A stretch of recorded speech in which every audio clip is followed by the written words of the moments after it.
ongezeko la neema. Na kwa sababu hiyo hamna atatoka kama alivyoingia hapa asubuhi ya leo.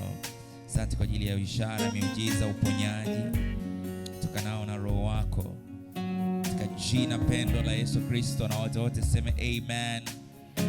Hallelujah. Keti chini na karibisha jirani yako. Mwambie karibu kanisani. Nimefurahi kukuona. Hallelujah. Amen. Mwambie jirani nakupenda. Amen. Hallelujah. Tutaenda kuangalia neno la Mungu asubuhi ya leo, na hakuna atayetoka kama alivyoingia. Sema amen. Hallelujah. Wakati tunaangalia kuhusiana na neno la mwaka, mtoto wa Mungu alituambia kwamba huu ni mwaka wetu wa udhihirisho. Na wakati anaongelea kuhusiana na udhihirisho kwa kweli, alisema kwamba ili uweze kudhihirisha kweli lazima kwanza uipate. Amen. Ili uweze kuidhihirisha kweli lazima kwanza uipate. For you to manifest truth, you must first acquire it. Ili udhihirishe kweli lazima kwanza uipate. Amen. Na kama umesoma Rhapsody ya leo, imekuwa na andiko la ufunguzi kwenye Yohana 17:17. Tafadhali media tusaidie. Yohana 17:17. Hallelujah. Yohana 17:17. Inasema, watakase kwa ile kweli, neno lako ndio kweli. Amen. Neno la Mungu ndio kweli. So ili uweze kudhihirisha kweli ya neno la Mungu kuhusiana na maisha yako, kweli ya neno la Mungu kwenye uchumi wako, kweli ya neno la Mungu kwenye afya yako, kweli ya neno la Mungu kwenye familia yako, kweli ya neno la Mungu kwenye eneo lolote la maisha yako, jambo la kwanza la muhimu ni kuipata hiyo kweli. Lazima uipate kweli. Amen. Na anasema neno lake ndiyo kweli. Hallelujah. Amen. Anasema neno lake ndiyo kweli. Hallelujah. Kitabu cha Waebrania 11:3.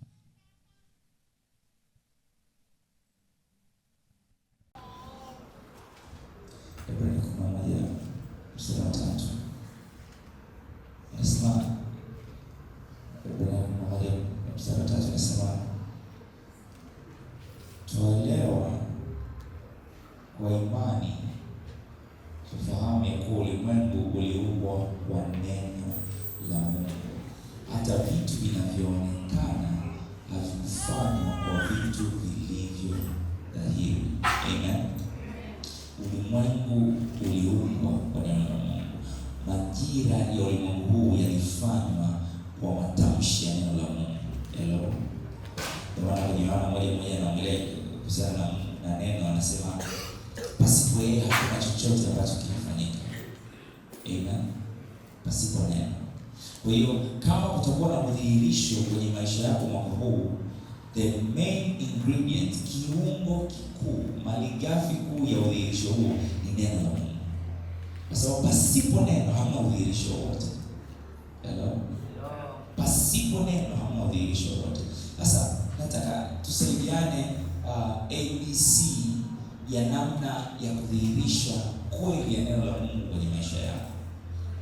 Nataka nivunje kwa wepesi kiasi kwamba mtoto wa miaka 5 hawezi kuelewa na kufundisha pia. Amen. Kitabu cha Yohana kwanza mlango wa kwanza mstari wa 3. Nataka nikuonyeshe kitu. Kuna formula au pattern ambayo imewekwa pale ya namna ya kudhihirisha neno la Mungu. Yohana wa kwanza 1:1. Anasema lililokuwapo tangu mwanzo, tulilolisikia, tuliloliona kwa nataka tusikilizane, narudia tena. Lililokuwako tangu mwanzo, tulilolisikia, tuliloliona kwa macho yetu, tulilolitazama na mikono yetu ikalipapasa kwa habari ya neno la uzima. Roho kupitia Yohana anasema kwamba neno la uzima lilokuwako tangu mwanzo tulilisikia kwanza, tukaliona, tukalitazama na tukalipapasa na mikono yetu. Maana kwamba tukalishika na mikono yetu. Kwa ina maana kama umelishika na mikono, ina maana limekuwa dhahiri. Kwa hiyo kabla halijawa dhahiri, kwanza walilisikia, wakaliona, wakalitazama. Baada ya hapo likawa dhahiri, likawa ni kitu cha kushikika kwao. Sema nasikia. Amen. Sasa kupitia ile andiko nataka nikuonyeshe namna ambavyo neno linaweza likadhihirika kwenye maisha yako. Neno linavyoweza kudhihirika kwenye maisha ya mtoto wa Mungu kupitia ile andiko. Anasema jambo la kwanza kuhusiana na hili neno la uzima ni kwamba walilisikia. Andika kichwa cha habari. Kusikia. Cha kwanza ni kusikia. Cha kwanza ni kusikia. Haleluya. Warumi 10:17 inasema basi imani huja kwa kusikia, na kusikia kwa neno la Mungu. Imani huja kwa kusikia, kwa sababu unachosikia kitaamua unachokiona. Hello? Unachokisikia kitaamua unachokiona. Unachokiona kitaamua unachokitazama. Unachokitazama kitaamua nini unakishika na mikono yako. Anasema hili neno la uzima, cha kwanza tulilisikia, cha pili tukaliona. Na unaliona vipi? Sio kuliona kwa macho haya ya nyama, ni macho ya moyo wako, macho ya ndani, macho ya ufahamu wako. Hello? Anasema hili neno kwanza tulilisikia, pili tukaliona.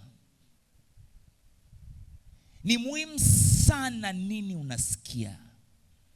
Ukitaka kubadilisha maisha yako, moja ya namna nyepesi, rahisi na kuu ya kubadilisha maisha yako, anza kwa kubadilisha nini unasikia.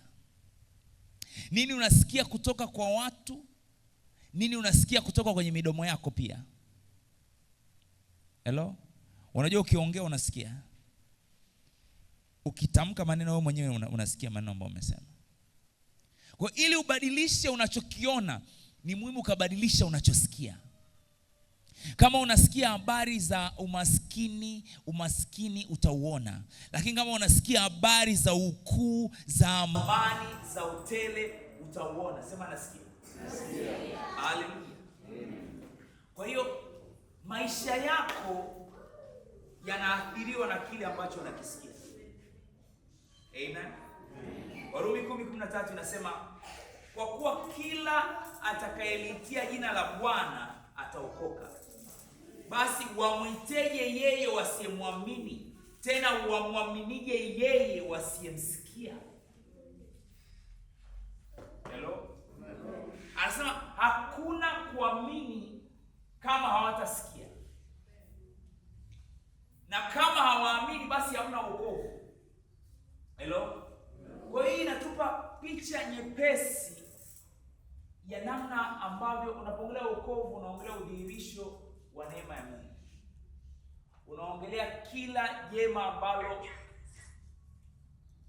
kazi ya Kristo imetenda kwa ajili yetu. Amen. Unapoongelea wokovu unaongelea uponyaji. Unapoongelea wokovu unaongelea uzima wa milele. Unapoongelea wokovu unaongelea afya ya kimungu. Unaongelea utajiri na utele. Huo utajiri, huo utele, hivyo vitu vyote ambavyo unajaribu kuvitaja kama sehemu ya wokovu, haviwezi vikadhihirika kama mtu akusikia. Kwa sababu itahitaji kwanza asikie. Kwenye dunia ambayo tunaishi kuna sauti nyingi. Kuna mambo mengi ambayo yanaongea na mioyo yetu. Bili za maisha zinaongea na mambo yetu na mioyo yetu, ndio? Hali ya uchumi inaweza kaongea na wewe. Mwili wako unaweza kuongea na wewe. Akaunti yako ya fedha inaweza kaongea na wewe. Kwa ili kutawala unachokiona ndani, lazima utawale unachokisikia. Hello? Lazima utawale unachokisikia. Lazima utawale unachokisikia. Sikiliza, katika ulimwengu wa roho watu wanatengwa au wanakosa kuwa na vitu au mambo fulani kwa sababu ya kukosa maarifa. Kukosa maarifa ndio namna ambavyo watu wanatengwa na jambo fulani. Kuna mtu ambaye hatembei kwenye utajiri kwa sababu hajapata maarifa hayo, sio kwa sababu sio tajiri ndani ya Kristo. Ukizaliwa mara ya pili kama Mkristo, hauhitaji kufanya chochote uwe tajiri, tayari ni tajiri. Lakini kama haujui, hautauona utajiri. Na nimesema kwamba watu wanatengwa kutokana na kutokujua au kukosa maarifa. Ukisoma Waefeso 4:17. Efeso mlango wa 4 mstari wa 17.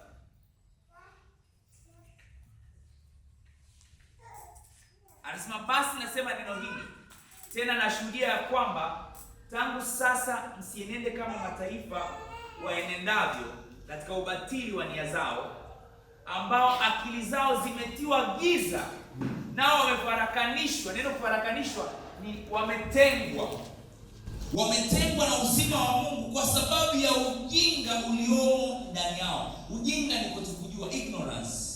Kilichowafarakanisha na uzima wa Mungu ni kutokujua kwao. Hello? Hawajui. Ndio maana katika Hosea 4:6 akasema, watu wangu wanaangamizwa kwa kukosa maarifa. Watu wangu wanaangamizwa kwa kukosa maarifa. Nini unasikia itaamua nini unaona. Nini unasikia itaamua mwelekeo wa maisha yako. Hello? Sema nasikia. Anasema ambao akili zao zimetiwa giza na wamefarakanishwa na uzima wa Mungu kwa sababu ya ujinga uliomo ndani yao, kwa sababu ya ugumu wa mioyo yao. Anaongelea watu wasioamini. Tuangalie Isaya 5:13. Isaya 5:13.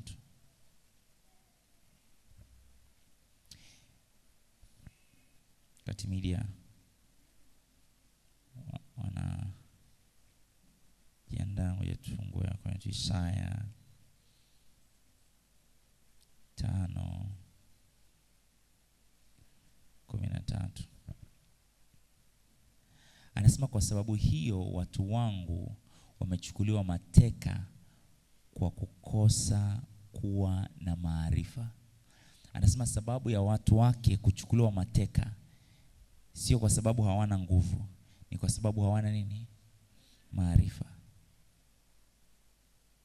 Anasema na watu wao wenye cheo wana njaa, na wengi wao waona kiu sana.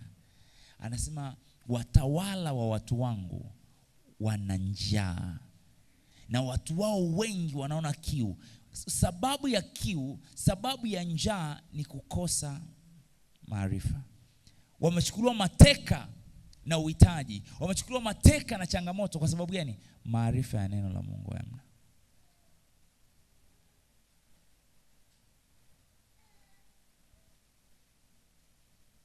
Ndio maana neno la Mungu nasema alituma neno lake likawaponya, si ndio? Hakutuma malaika, alituma nini? Neno lake. Nini unasikia inatawala maisha yako? Nini unasikia kutoka kwenye midomo yako? Nini unasikia kutoka kwenye marafiki zako? kama umezungukwa na watu ambao wanaongea lugha fulani, pengine ni wakati wa kubadilisha marafiki, si ndio?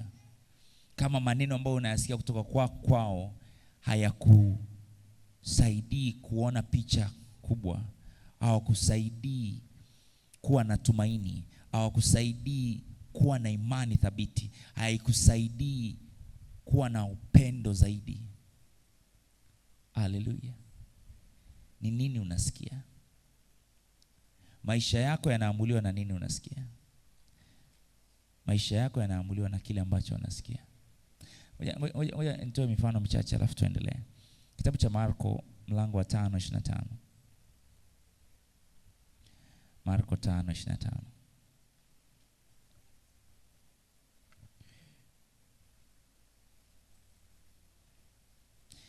Inasema mwanamke mmoja ambaye alikuwa na mwanamke mmoja mwenye kutokwa damu muda wa miaka 12, 26,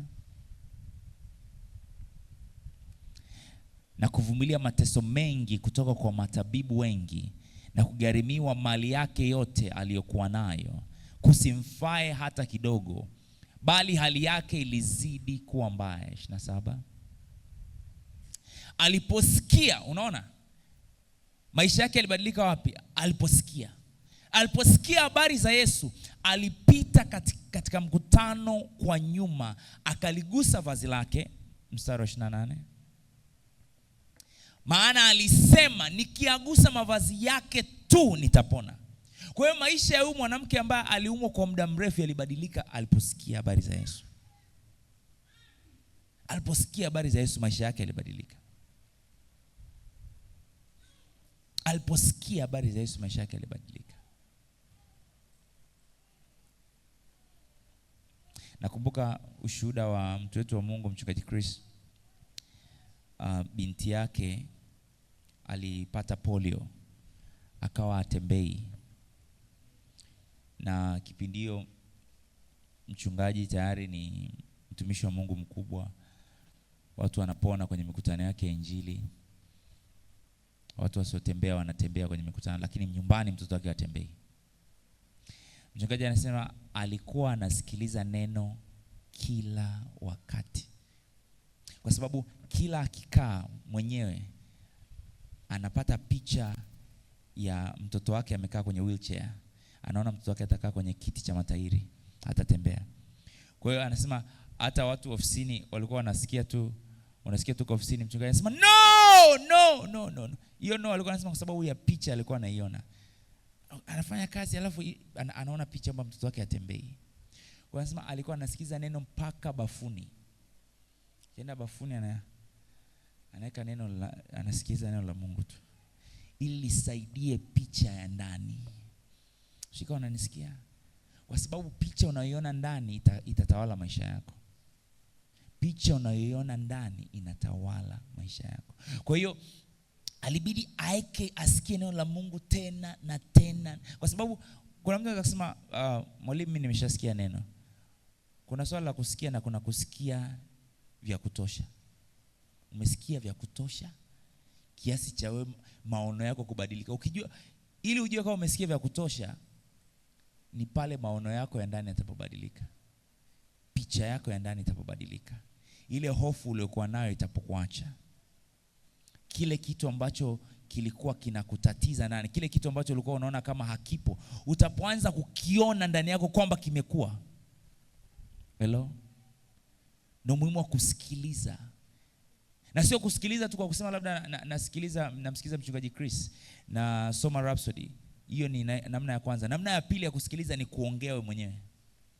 Kwa sababu unapoongea, unapokiri neno la Mungu. Tumesoma kwenye Rhapsody leo, mchungaji anatuambia kwamba tujaze hali yetu au ulimwengu wetu na kweli. Kila wakati unapokiri kweli, ulimwengu wako unakuwa na maneno ya kweli ambayo yamejaa kwenye ulimwengu. Sio, unanielewa? Kila wakati unapokiri kweli, kuna kitu kinatokea kwenye ulimwengu wako. Sema nasikia. Kwa hiyo ni muhimu sana nini unasikia. Ni muhimu sana nani unamsikia. Kwa sababu itaamua picha iliyoko ndani. Na picha iliyoko ndani itaamua maisha yako yatakuwaje. Hello? Sema nasikia. Kitabu cha Yohana 5 mstari wa 25. Yohana 5:25. Anasema, amin amin nawaambia, saa inakuja na sasa ipo, wafu watakapoisikia sauti ya mwana wa Mungu, na wale waisikiao watakuwa hai. Hello? Wataisikia sauti ya mwana wa Mungu, watakuwa hai. Katika jina la Yesu Kristo, mwaka huu unatembea katika uzima. Nasema katika jina la Yesu Kristo, mwaka huu unatembea katika uzima. Njia isiyo sahihi hautaelekea. Katika jina la Yesu Kristo, natangaza amani kwenye kila kitu cha maisha yako. Natangaza uzima kwenye uchumi wako. Natangaza uzima kwenye mwili wako. Natangaza uzima kwenye familia yako. Natangaza uzima kwenye uzao wako. Katika jina la Yesu Kristo. Biashara ambayo ina dalili ya kufa na itangazia uzima sasa. Biashara ambayo imekufa na itangazia uzima sasa. Katika jina la Yesu. Haleluya. Anasema wataisikia sauti ya mwana wa Mungu. Watafanya nini? Watakuwa hai. Kwa hiyo ina maana uhai na mauti yanaamuliwa na sauti unayoisikia. Kuna watu ambao nimekutana nao kwenye maisha yangu ambao ni wasomi, lakini ukiangalia namna ambavyo wako kwenye bondage, wako kwenye vifungo, unaweza ukashangaa. Nimekuja eka conclusion kwamba wanadamu hawatawaliwi na akili zao kabisa. Kwa sababu kuna watu ni wasomi, hauwezi ukaamini bondage walionayo, lakini ile bondage walikuwa nayo ni kwa sababu ya maneno ambayo wamesikia mahali.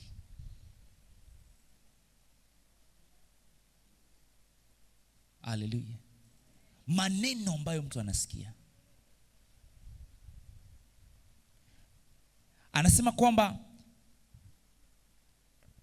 hilo lilokuwa zamani tangu mwanzo, ambalo tumelisikia, ambalo tumeliona. Ngoja tuongelee kuhusiana na kuona. Andika kichwa cha habari cha pili, kuona. Neno la Mungu lazima ulisikie. Lazima ulisikie tena na tena na tena. Sikiliza, unapotaka kubadilisha uchumi wako, usisubiri ubadilike. Anza kusikia neno la Mungu kuhusiana na fedha na uchumi. Sio unanisikia? Hello?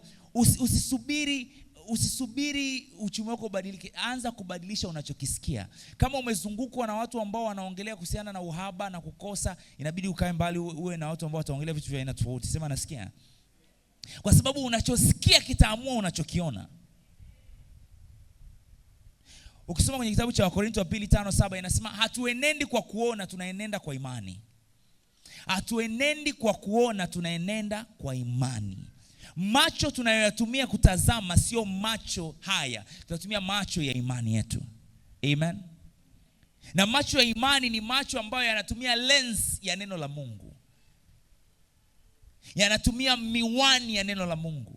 Yanaona vitu kutokana na neno la Mungu. Yanaona vitu kutokana na kweli ya neno la Mungu. Angalia Mithali 4 mstari wa 20. Mithali 4:20. Haleluya. Anasema, mwanangu sikiliza maneno yangu. Tega sikio lako usikilize kauli zangu. Sio unasikia? Umeona inavyokaa? Anasema kwanza nataka usikie maneno yake. Na sio usikie tu, utege sikio kusikia kauli zake. Anasema mstari wa 21, zisiondoke machoni pako. Anajua kama utasikia neno lake yatakuwa kwenye macho yako. Sio macho haya, anaongelea macho ya ufahamu wako, macho ya moyo wako. Anasema zisiondoke machoni pako, uzihifadhi ndani ya moyo wako, maana ni uhai kwa wale wazipatao na ni afya kwa mwili wao wote. Haleluya. Anasema mwanangu sikia maneno yangu, yasiondoke machoni pako. Sikiliza, ni mpango wa Mungu kwamba kwenye maisha yako jinsi ambavyo unaona, uone kwa neno lake tu. Hello? Uone kwa kupitia neno lake tu. Haleluya. Nilikuwa naongea na watu jana kwenye cell meeting yangu, nikawapa ushuhuda wa Caleb. Caleb akawa anaongea akasema kwamba nilitoa ripoti kwa Musa sawasawa na yale yaliyokuwa moyoni mwangu. Hakutoa ripoti sawasawa na yale aliyoyaona kwa macho yake. Walienda wapelelezi 12, lakini yeye na Joshua walitoa ripoti sawa sawa na moyo wao. Sema naongea sawa sawa na moyo wangu. Na moyo wangu umejaa neno la Mungu. Sema ninaongea sawa sawa na moyo wangu. Sema ninaishi kutoka kwenye moyo wangu. Sema ninaishi kutoka ndani. Sema ninautawala ulimwengu wangu kutoka ndani. Sikiliza, ni mapenzi ya Mungu kwamba ndani yako uone kwa picha moja tu, picha ya neno la Mungu pekee. Haleluya. Uone pesa zako sawa sawa na neno lake kutoka moyoni. Sikiliza, kwa sababu unaweza ukiziangalia kwa macho haya ukadanganyika, ukasema sina pesa, si ndio? Lakini ukiangalia kwa macho ya neno, anasema kwamba tuna utajiri usiopimika, usioelezeka, usiochunguzika. Sawa na Efeso 3:18, si ndio? Sema nasikia. Sema naishi kutoka kwenye moyo wangu. Haleluya. Ndio maana maandiko yanasema linda moyo wako kuliko vyote uvilindavyo, maana kutoka huko ndiko zitokazo chemichemi za uzima. Hatua ya pili, Mungu anachotaka ni moyo wako uone, akili yako ione neno lake. Maana unatumia moyo wako kuelewa neno la Mungu. Ndio maana kwa Efeso anasema, anaombea kwamba macho ya mioyo yenu yatiwe nuru. Sehemu nyingine anasema macho ya uelewa wenu, the eyes of your understanding. Inua mkono wako juu. Sema naliona neno la Mungu kila siku, kila wakati na kwenye kila hali. Haleluya. Sikiliza, ni mpango wa Mungu kwenye kila jambo la maisha yako, kwenye kila eneo uone neno lake. Usione uhalisia wa damu na nyama, uone neno lake. Sikiza nikuonyeshe. Mathayo 13 tuanzie mstari wa 23. Mathayo 13:23.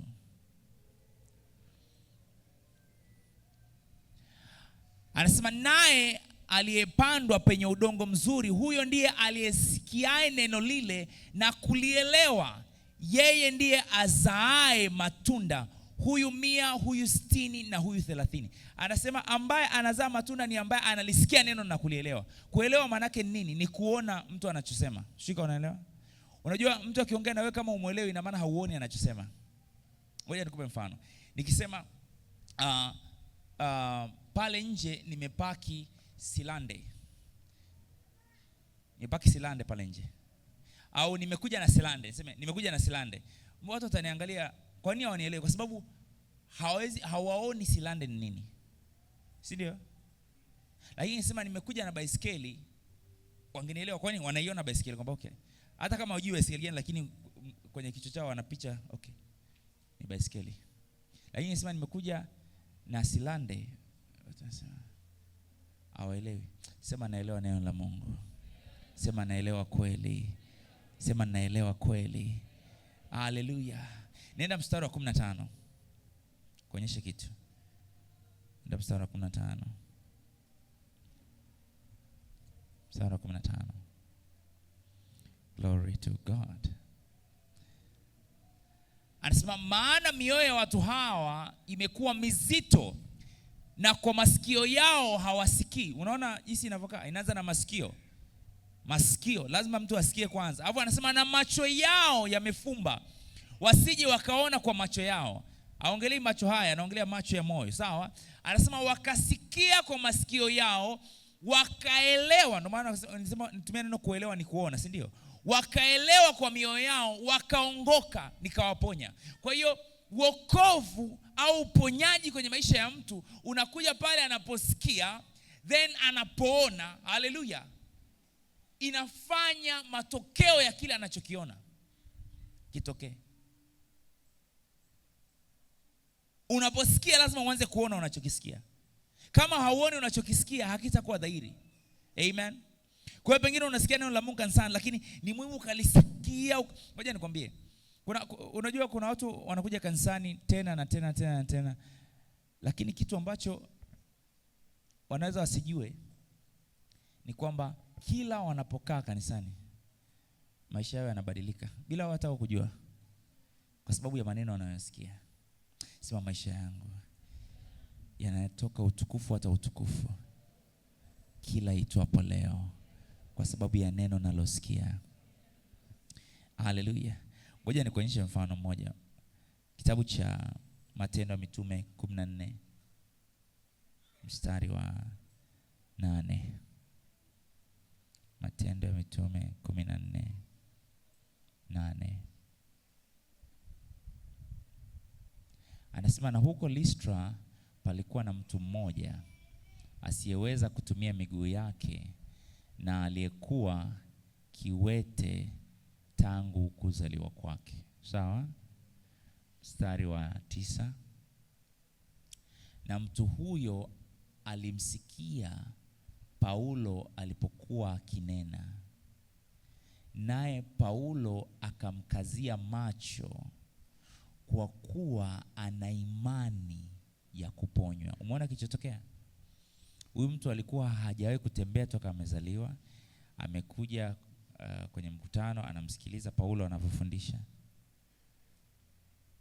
Paulo wakati anafundisha akamwangalia yule mtu, akagundua kwamba ana imani ya kuponywa. Unajua kuna namna mtu anakusikiliza, unajua huyu ana imani ya hichi kitu ambacho anakisikia. Sio, unaelewa? Maandiko yanasema kwamba Paulo akagundua kwamba ana imani ya kuponya. Imani ya kuponya maana yake ni anaona, yani ndani yake anaona uponyaji.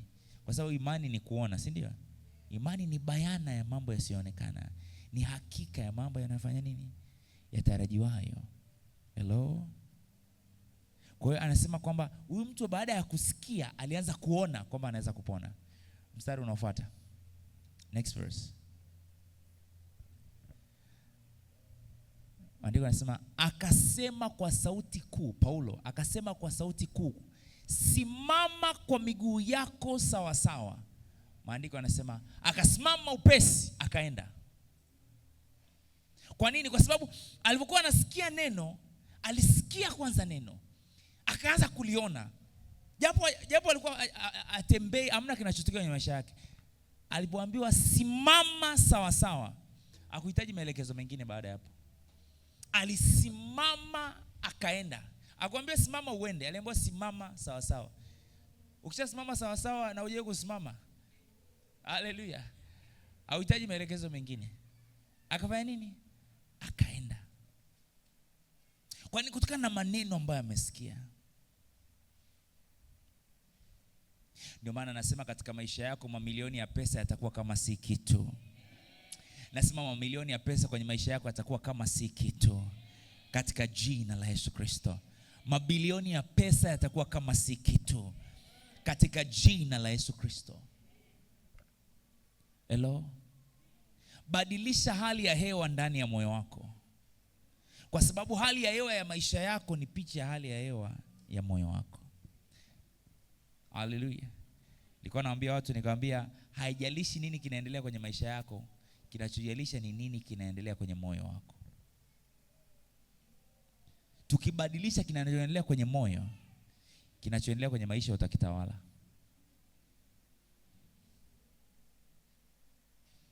Na mpango mkubwa wa adui ni kuhakikisha kwamba anaingia kwenye moyo wako. Anaingia kwenye moyo wako. Maana anajua akikamata kwenye moyo anakutawala. Hello? Na maana nikasema linda moyo wako kuliko vyote uvilindavyo. Ndani ya moyo wako neno la Kristo pekee ndio linatakiwa likae. Amen. Kwa sababu maisha yako unayaishi kutoka ndani. Maisha yako unayaishi kutoka kwenye moyo wako. Utajiri wako unatoka ndani yako. Furaha yako inatoka ndani yako. Utawala wako unatoka ndani yako. Kwa hiyo hatua ya kwanza ni nini unasikia? Ndio maana kuna wakati itabidi ukiri sana neno la Mungu. Hata kama bado uliamini, likiri kwanza. Likiri kwanza ili ulisikie. Ulisikie tena na tena. Inua mkono wako juu. Sema mimi ni tajiri. Sijasikia kwa sababu sema mimi ni tajiri. kupita maelezo. Sema mimi ni mfalme, mimi ni mtawala. Sema maisha yangu yana mwelekeo mmoja tu, mbele na juu, siku zote za maisha yangu. Sema ninatembea kwenye gwaride la ushindi siku baada ya siku.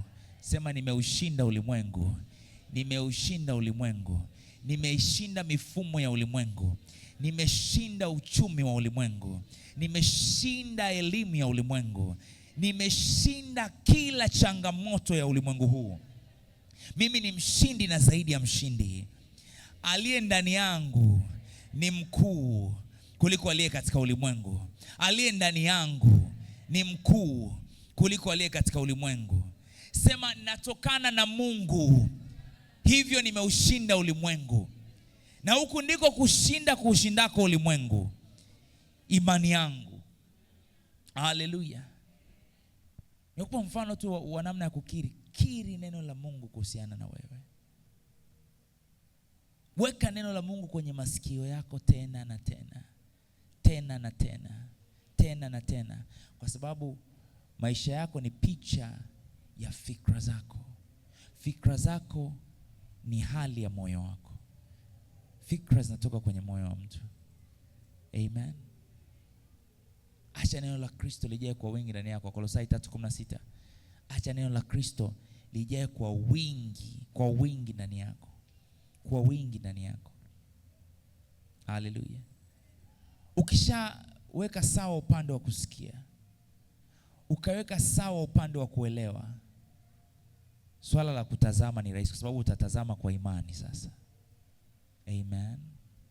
Kwa sababu umeliona neno la Mungu, kwa sababu umeliona limekuwa lako sasa, umeshikilia ile kweli sasa, kwa sababu kweli ambayo haujaishika hautaiona kwenye maisha yako. Haleluya. Kweli ambayo haujaishika hautaiona. Haleluya. Kitabu cha Matendo ya Mitume 20:32. Matendo ya Mitume 20:32.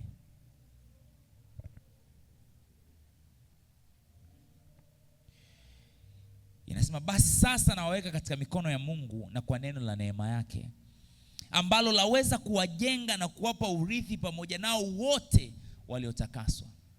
Neno la Mungu lina uwezo wa kukujenga. Neno la Mungu lina uwezo wa kukupa urithi wako. Haleluya. Unapoelewa kweli kama hii, ni wakati wa kuweka neno la Mungu ndani. Ni wakati wa kuwekeza kwa ajili ya neno la Mungu. Lije kwako kwa wingi, lijae kwa wingi. Alituambia siku moja mtoto wa Mungu, mchungaji Kristo, anasema kwamba ndugu zetu Wahindi wanakula sana garlic, vitunguu saumu, kiasi kwamba wananukia vitunguu saumu hata kama hawajala. Yaani akipita unasikia vitunguu saumu na hajala vitunguu saumu hata sasa hiyo. Au umeshakutana na mtu ambaye unajua kuna mtu ambaye ni mlevi kiasi kwamba yani ile hali ya kulewa ndio yuko hivyo, yani ndio yuko hivyo kwenye default state. Sawa? Hanuki pombe kwa sababu amekunywa, jasho lake lina alcohol. Hello? Kutokana na kiwango cha pombe. Hello? Unajua kuna viwango vya ulevi. Kuna mtu ambaye anaonja, kuna mtu ambaye anakunywa, kuna mtu ambaye analewa, na kuna mlevi. Mlevi sio mtu ambaye anakunywa pombe. Mlevi ni mtu ambaye pombe inamnywa. Hello? Yaani pombe imemtawala. Shika, umeelewa? Kwa hiyo kwenye swala la neno nitakuwa uwe mlevi, kwamba neno ni sehemu ya maisha yako. Shika, unaelewa? Ndivyo unavyowaza, ndivyo unavyofikiri. Hello? Mshaona watu ambao wakiamka asubuhi wanayumba mpaka anywe pombe ndo anakaa sawa. Yaani akiamka ameshalewa na hajanywa chochote. Akinywa pombe kidogo ndo anaweza kuongea na nyie sasa. Hello? Neno la Mungu linatakiwa likutawale kiasi hicho. Likutawale kiasi hicho. Kwa ambao jaribu siku kwa ambao mna Rhapsody, kaa ndani, soma Rhapsody, article ya kwanza, article ya pili, article ya tatu, article soma. Na ukilewa unajua mtu akilewa anajua. Na kama hajalewa anajua bisa bado sijalewa. Kwa kama hujalewa endelea. Soma. Kuna kitu kitatokea ndani yako. Kikitokea ndani yako unajua kabisa hapa. Sasa hiyo nimekupa mfano, hiyo ni mtu ambaye analewa. Lakini mlevi ni mtu ambaye yukogo constantly. Kwa siku anasoma article 15 za Rhapsody, anasikiza teachings za Pastor Chris 3, ana muda wa kunena wa lugha ya Masai ya kutosha.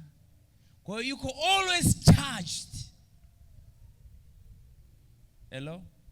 Yuko charged at all times.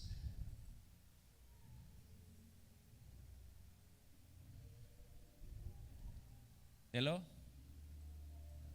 Ndio nguvu ya neno la Mungu. Jana nilikuwa naongea na cell members wangu, nikawaambia nikawa hapa ushuhuda wa mtu ambaye juzi yake alikuja ofisini, alikuwa na mguu mfupi. Nikamwombea mguu mfupi ukarefuka. Nikauliza kuna mtu yote ana mguu mfupi au mkono mfupi hapa? Wakasema hawajui. Nikamwambia tunyoshe mikono. Wakanyosha mikono, tukagundua mmoja ana mkono mfupi na mmoja ana mguu mfupi. Hello? Sikwambia okay, Bwana tunatangaza uponyaji huu utaenda kudhihirika. Amen. Usijali dada, ukienda uko mbele Mungu atatenda. Amen. Hakuna Mungu kutenda. Unajua ukiwa umewaka hauwazi kama mwanadamu wa kawaida. Niliwaambia okay, njoni wote tuangalie huu muujiza unaofanyika sasa hivi. Unajua mtu ambaye anawaza kawaida anaweza akasema kwa nini uliwaambia waje waangalie muujiza? Usipotokea je inakuaje? Tatizo hujalewa. Ukilewa uwazi hivyo.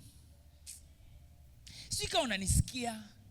There's a way neno la Mungu likutawala, hauwezi ukawaza kwamba isipokuwa itakuaje. Kwa sababu limekutawala ndani yako.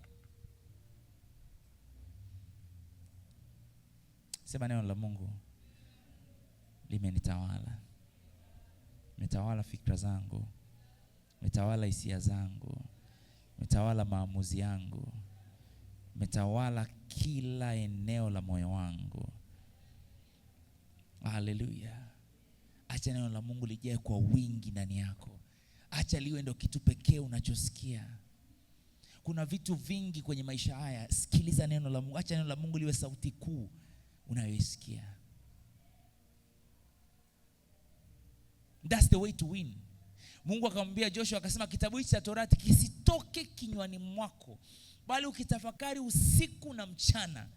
Anasema ndipo utapofanya njia yako ifanikiwe. Ili upate kutenda sawa sana yote yaliyoandikwa humu. Anasema then hapo ndipo utafanya njia yako istawi sana.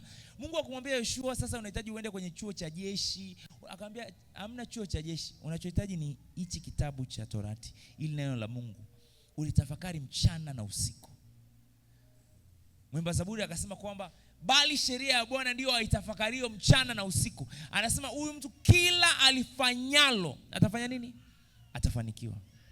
Akiamua kuuza nyasi anafanikiwa. Akiamua kuuza ngedere anafanikiwa. Akiamua kuuza mawe anafanikiwa. Kila alifanyalo. Lakini siri yake nini? Hakai barazani kwenye mizaa, haendi kwa njia ya waovu, si ndio? Mapenzi yake ni sheria ya Bwana, ni neno la Bwana. Mwaka huu ni mwaka ambao utakuwa intentional. Utachukua deliberate actions on what you hear. Utachukua hatua za makusudi. Unasikia nini? Utaamua nini ambacho unataka kusikia, nini ambacho sitaki kusikia. Kwa sababu kuna picha unatengeneza ndani. Hello? Kuna picha unatengeneza ndani. Hallelujah. Kuna picha utaamua nini sitaki kusikia, hii sitaki kusikia. Kuna picha ambayo unaitengeneza ndani. Simama juu kwa miguu yako. Hallelujah. Hallelujah. Nena kwa lugha kwa dakika chache kabla hatujaanza kutamka kweli kwenye maisha yetu. Simama juu. Mshukuru Mungu kwa dakika chache kwanza. Likrobasete balika haya. Lekromasoto balina haya. Lekromasete balina jegedila. Mshukuru Mungu dakika chache. Librosete kelemandes. Gebrasoto balina mashala haya. Reto balina mazita kalinandes. Rebo shata la mambra dila kedilas. Rico shata blanida basuda kades. Rebo soto balida mashora kaya. Nebra basoto balina kashele kaya. Rebo soto balida mashede gida. Rebo soto malida bashata. Le kromosete balida garia taya. Reshoto malike telegida. Reko sata malika taya. Reko soto ramangra dila kaya. Nebra sata la mambra digataya. Reshoto baligataya. Hebrama sete beli katalamande ligrama shoto balida maliga saya likromo soto bali katalamande ligrama soto bali katalahaya reshoto la mangra dila haya lekromo sete le mangra dila haya nebra soto bali katelegida le rama soto la mangra dila kataya resoto balina mashoto kaya ligrama sete balina kazuda kaya ligrama shoto balina masida kaya le grabale debo shalamande ne braba soto balina mashuda kaya li gramasete belina kasuda kaya le ramasete balina shalakaya rebo soto balina kashida kaya reshata la mande lagida le kasota la haya. Haleluya. Sema ninasonga mbele kwenye kila eneo la maisha yangu. Sema masikio yangu, moyo wangu ni kwa ajili ya neno la Mungu. Sema ninaona maisha katika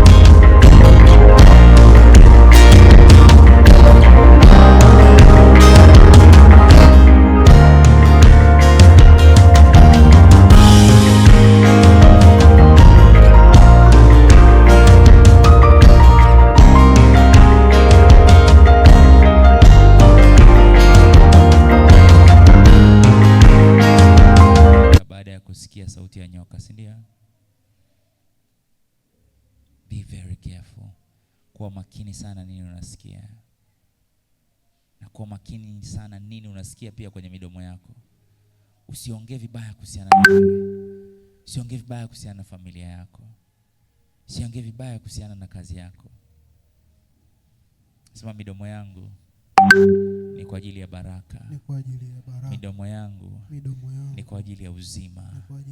Midomo yangu ni kwa ajili ya amani. Hallelujah. Amen. Shika matoleo yako. We're going to give right now. Tenda kutoa. Shika matoleo yako. Hallelujah.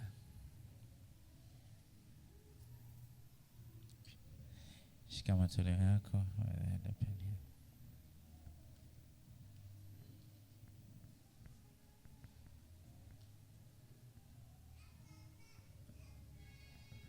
Ni ibada pia ya malimbuko. Kwa hiyo kama unahitaji kutoa malimbuko ambao wanatoa fungu la 10, omba bahasha, nyosha mkono juu upewe bahasha.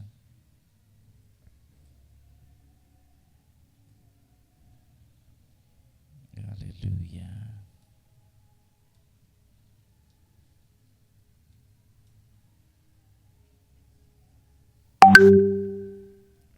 Amen. Nyosha mkono wako juu upewe bahasha. Ongea na sadaka yako.